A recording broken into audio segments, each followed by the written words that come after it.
నాగదిన గ్రామంలో ఒక అక్రమ కట్టడం గురించి అధికారులు దాన్ని అక్రమంగా నిర్మించినారని చెప్పి వాళ్ళకి ఎవరైతే యజమాని ఉంటారో ఆ యజమానికి 2023 14/12 నెల నిన్న రాజీవ్ రెడ్డి గారు అంటారు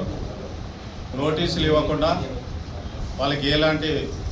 సమాచారం ఇవ్వకుండా గడిపినారని చెప్పి. అయ్యా రాజీవ్ రెడ్డి గారు, మీ సర్పంచ్ గారు అక్కడ ఉన్నారు, మీ సర్పంచ్ గారి హయాంలోనే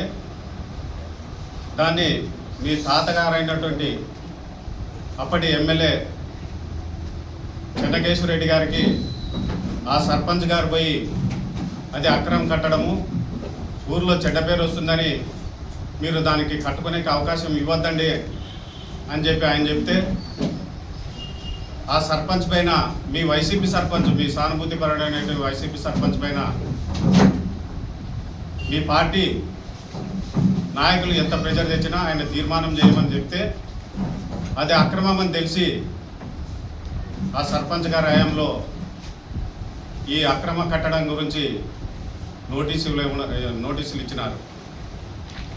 ఇవి ఒక నోటీస్గానే 14, 12, 23, 27, 6, 24 ఇట్లా 3 నోటీసులు ఇచ్చి ఆ అక్రమ కట్టడాన్ని మీ దగ్గర ఏమన్నా ఆ స్థలం గురించి సమాచారం ఉంటే ఇవ్వండి అని చెప్పి గ్రామ పంచాయతీ తరఫున ఆ రోజు మీ సానుభూతిపరుడైనటువంటి మీ సర్పంచ్ గారు అధికారంలో ఉన్నారు అప్పుడు ఆ గ్రామంలో. ఆయన